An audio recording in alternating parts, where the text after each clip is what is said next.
우리가 어제부터 블레셋과 모압의 멸망에 대한 예언을 함께 살펴보고 있습니다. 계속되는 그 심판의 예고, 하나님의 멸망의 예고가 어제 말씀 가운데 이스라엘 자체로 국한되어져 있는 것이 아니라 더 넓게 그 주변에 있는 모든 국가까지도 하나님의 심판의 대상임을 우리가 어제 말씀으로 좀 보았다면, 오늘은 그 대상인 블레셋과 모압, 그리고 그 중에서도 모압에 대한 심판에 더 확대되어진 하나님의 심판에 대하여서 우리가 살펴보게 되어집니다. 블레셋과 모압에 대한 멸망 예언 가운데 왜 하필이면 모압의 예언, 모압을 향한 심판의 예언이 더 구체적으로 나타나고 있는가, 그것을 우리가 보게 되니 어제도 우리가 짧게는 살펴보았지만 그 배경을 우리는 좀 살펴볼 필요가 있습니다. 실제로 요단 동편에 위치한 이 모압, 이 요단 동편에 이방의 나라가 몇 개 정도 나라가 있냐면 약 한 3개의 나라가 그 당시에 위치를 하고 있는데요, 우리가 잘 아는 암몬, 그리고 모압, 에돔, 이러한 나라들이 요단 동편에 위치하고 있는 나라들입니다. 이 세 나라의 근간이 어디입니까? 바로 이 암몬과 모압은 롯의 후손들이죠. 롯의 후손들이죠. 그리고 에돔은 누구의 후손입니까?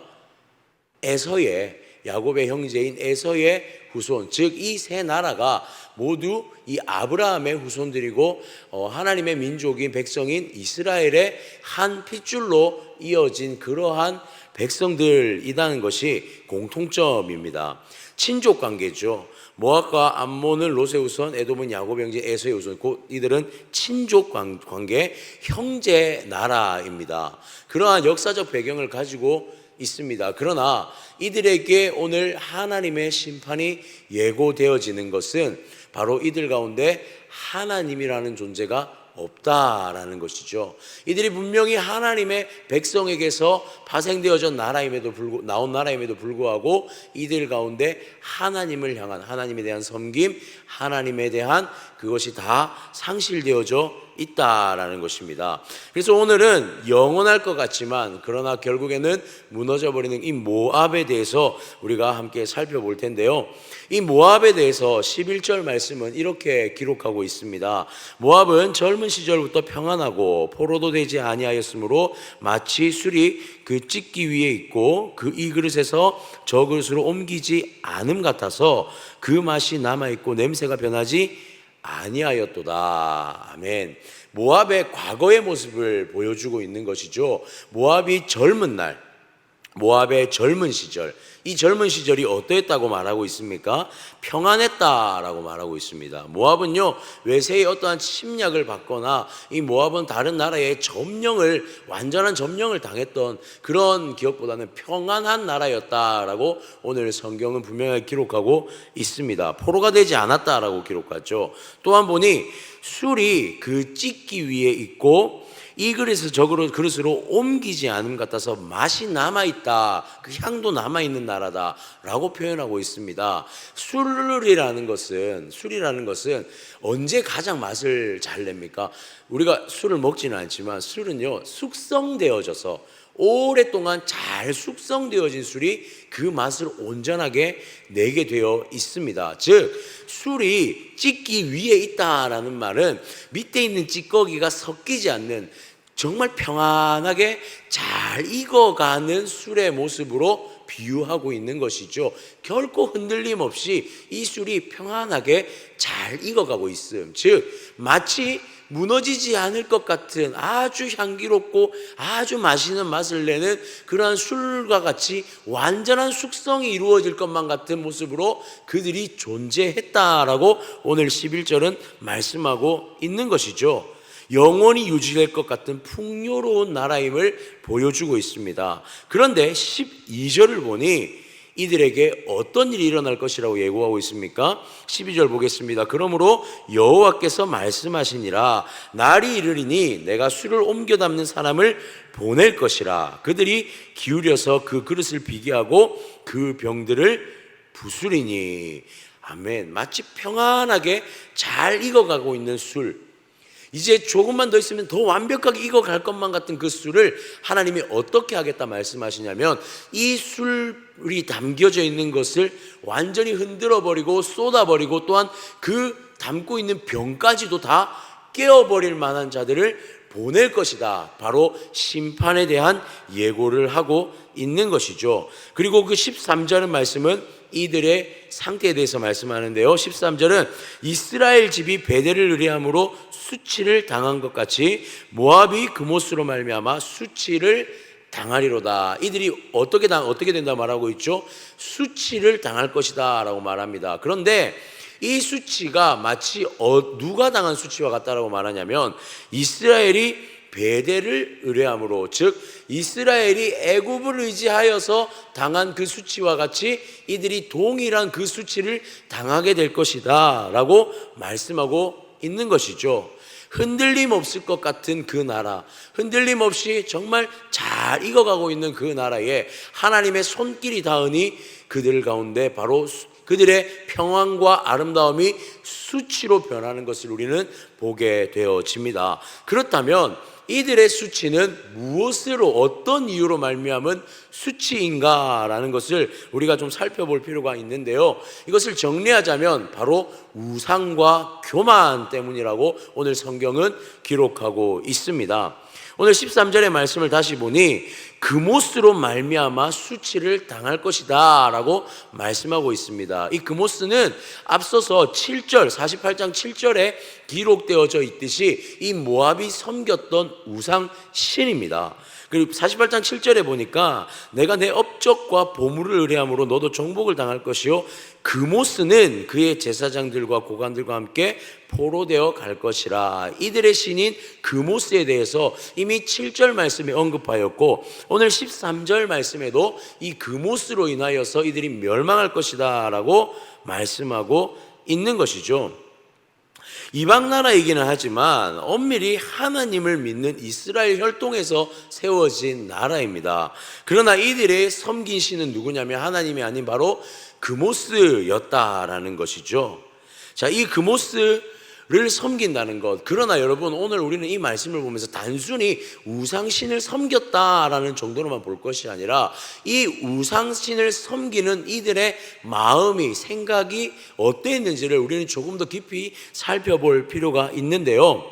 14절을 보니 너희가 어찌하여 말하기를 우리는 용사요 능란한 전사라느냐라고 기록하고 있습니다. 이들이 지금 자신들을 무엇이라 칭하냐면 자신들을 향해서 용사이고 전사다라고 말하고 있습니다. 즉 이들에게 무엇이 있냐면 지금 이 우상에 대한 마음, 즉 교만이 지금 자리 잡고 있다는 것을 스스로가 스스로를 충분히 지킬 수도 있고 스스로가 스스로 넘어지지 않을 만한 것을 갖추고 있는 존재다라고 말하고 있는 것이죠.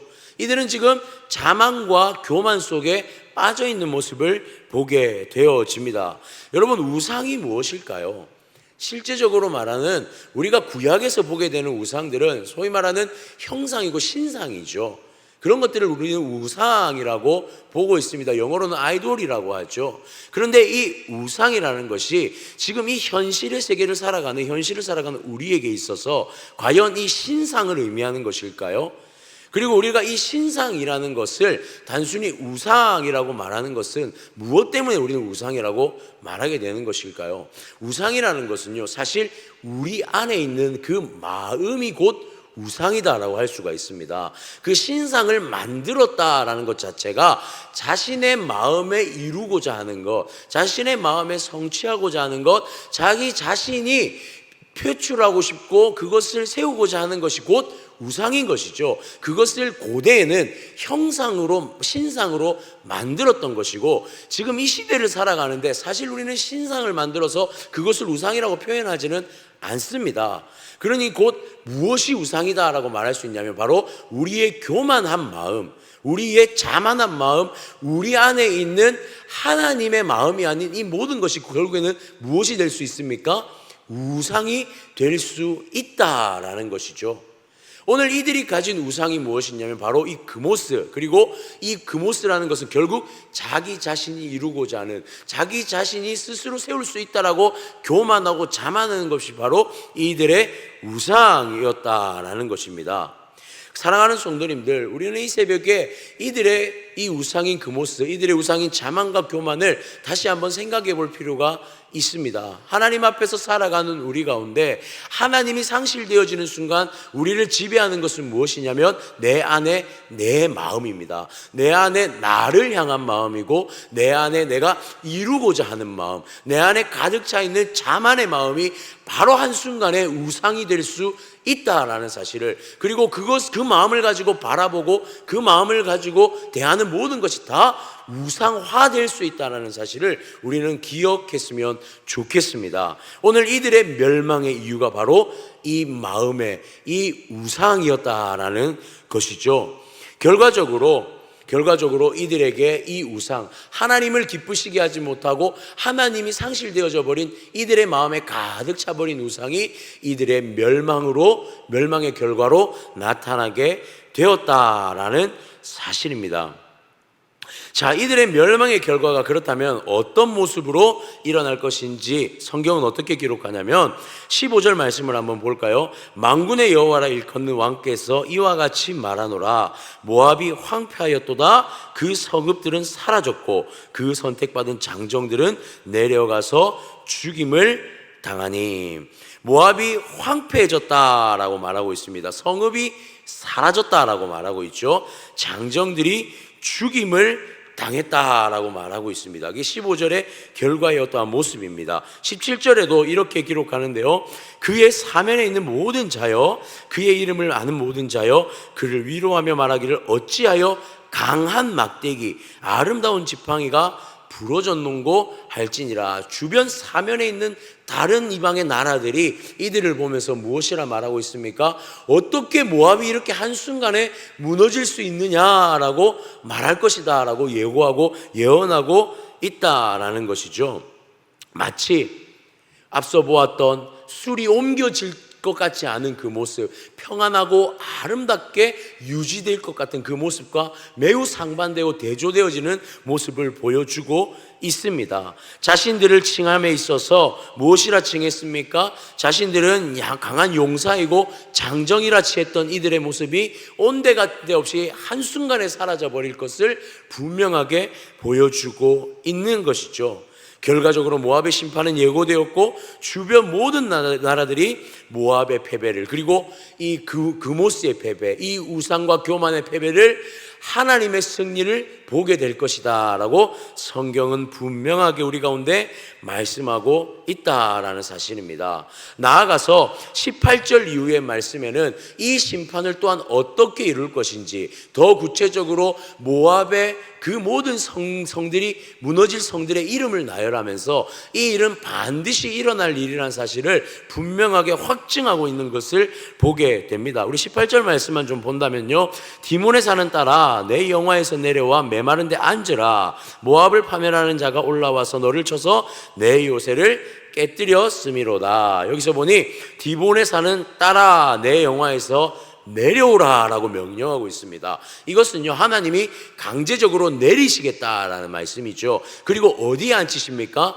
메마른 땅에 앉으라 라고 말하고 있습니다. 이 말씀 또한 앞서 있는 그들의 영화와 그들의 부와 그들의 모든 것이 무너져 있는 상태, 그리고 메마른 땅에 앉아서 아무것도 이제 더 이상 스스로 할 수 없는 영적인 완전한 무너진 상태를 보여주고 있는 것이죠.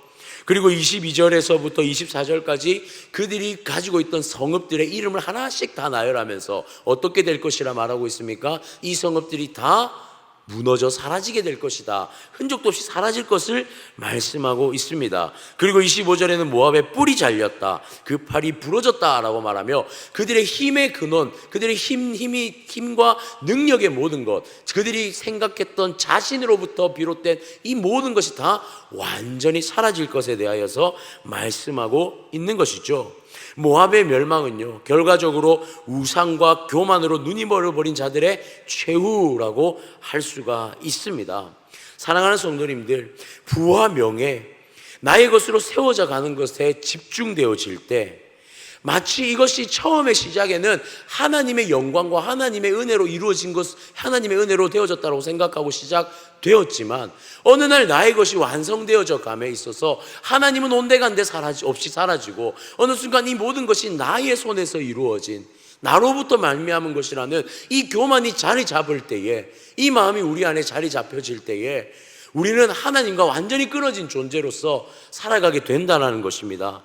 마치 내 능력이 현재의 나를 잇겠다는 이 착각들, 어느 순간 하나님이 나의 인생에서 제외되어져 버린 그런 순간들이 우리 가운데도 분명히 올 수 있다는 경각심을 부여하고 있는 것이죠. 사랑하는 성도님들, 잘 되어간다고 생각할 때 다시 한번 우리는 경각심을 가지고 조금은 돌아보며 멈추어야 할 필요가 있습니다. 내 삶의 하나님은 어디 계시는가? 내 삶의 하나님이 처음과 마찬가지로 우리의 중심 가운데 계시는가? 내 인생을 이루어 가시는 분이 나의 하나님이시다라는 사실을 매일매일 나의 삶 속에서 하나님과의 그 온전한 관계 속의 고백으로 이루어져 가고 세워져 가고 있는가? 이것이 바로 오늘 말씀 가운데 우리 가운데 던져져야 할 질문이다라는 것이죠. 우리가 날마다 기도하고 말씀으로 서야 하는 이유가 무엇입니까?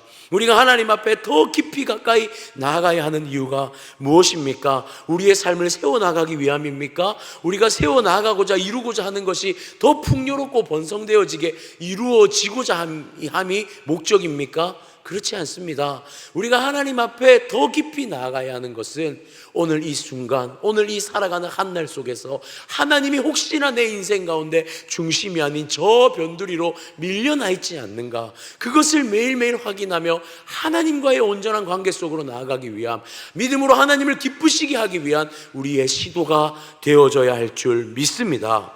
모든 순간 더 겸손히 하나님 앞에 나아갔으면 좋겠습니다. 매일의 경건을 통해서 하나님을 발견하는 우리의 시간들이 삶이 되어졌으면 좋겠습니다. 단 한순간에 침투되어져 올 그 교만의 마음들을 막을 수 있는 것은 하나님과 함께하는 것, 하나님과 함께하기 위한 말씀과 기도함으로 나아가는 것뿐임을 우리가 기억했으면 좋겠습니다. 오늘 이 새벽에, 그리고 우리가 살아가는 오늘 한날에 일평생을 살아가는 우리의 삶 가운데서 하나님과 함께하는 시간들, 하나님 앞에 더 가까이 나아가서 우리의 삶이 겸손과 하나님과의 겸손함으로 하나님과 함께 동행하는 삶이 되어지기를 주님의 이름으로 축복합니다.